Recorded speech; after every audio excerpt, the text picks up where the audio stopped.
हमारे साथ कल्पेन पारिक साहब है, डीएसपी म्यूचुअल फंड के एमडी और सीईओ हैं। बहुत बहुत शुक्रिया sir. Sir mid cap, small cap या लार्ज कैप, कहाँ आपको अभी वैल्यू दिख रही है और कहाँ कंफर्ट नहीं दिख रहा है? I am a long term investor, तो आज का कंफर्ट और आज की वैल्यू के हिसाब से मैं नहीं सोचता हूँ। आपका सवाल आज के बारे में, मैं 10 साल के हिसाब से इन्वेस्ट करता हूँ। तो मेरे हिसाब से मेरा पैसा मैं फ्लेक्सी कैप फंड में लगाता हूँ, जिसमें लार्ज मिड स्मॉल तीनों आ जाते हैं, और मैं फंड मैनेजर पर भरोसा करता हूँ। वो अपने हिसाब से लार्ज मिड स्मॉल को रीबैलेंस कर देता है, और हर सेगमेंट में कुछ महंगे स्टॉक्स है, कुछ सस्ते स्टॉक्स है, कहीं पे कंफर्ट है, कहीं पे नहीं है। लार्ज कैप में there are certain stocks which are cheap and there are enough stocks which are not cheap. Likewise small cap में पिछले 2 साल में करेक्शन हुआ है, बहुत सारे स्मॉल कैप महंगे, but there are opportunity. So a flexi cap fund will do the work for me and I don't have to keep shifting. दूसरा, मैं इन्वेस्टिंग में एक चीज़ ध्यान रखता हूँ कि मुझे हर 2 साल पैसा शिफ्ट नहीं करना पड़े।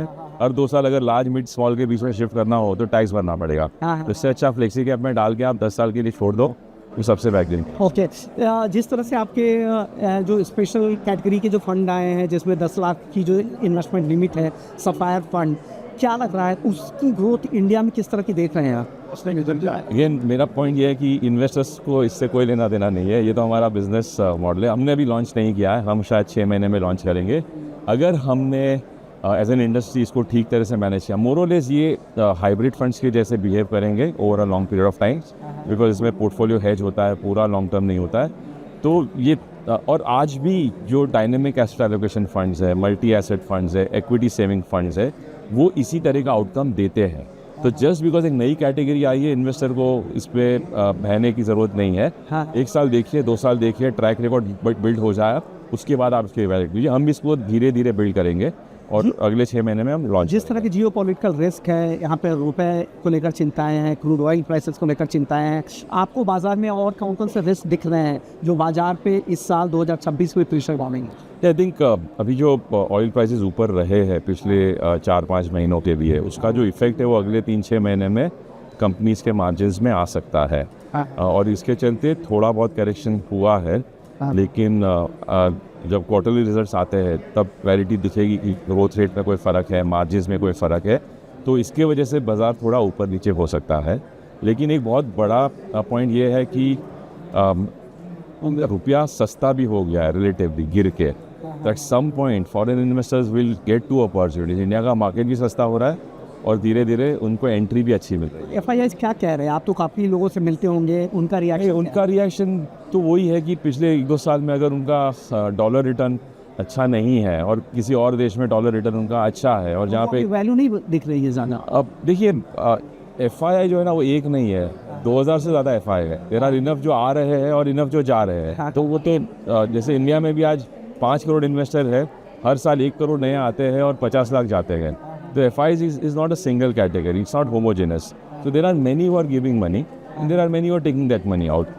इंडिया के कंपैरिजन में दूसरे कुछ बाजार है जो पिछले 2-3 साल में बहुत ज़्यादा रिटर्न दे रहे हैं, और एक जो रिसेंसी बायस हम इंडिविजुअल इन्वेस्टर में देखते हैं वो FIIs में भी होती है कि आज जो अच्छा कर रहा है चलो वहाँ ले जाओ पैसा। मेरा ये कहना है कि जितने भी आपके व्यूअर्स हैं कि हम इस तरह के सवाल के जवाब में खो जाते हैं। मुझे क्या लेना देना है FII क्या कर रहा है? मुझे तो अपना 10 साल के बाद जैसे मेरे बेटी की एजुकेशन पे ध्यान देना है, मुझे 15 साल में मेरे रिटायरमेंट पे ध्यान देना है। का नजरिया है सर, उनके लिए कौन सी थीम आपको लग रही है? फ्लेक्सी कैप फंड में SIP की हर दौर में चलेगा? क्या बोलते हैं? हर दौर में चलेगा?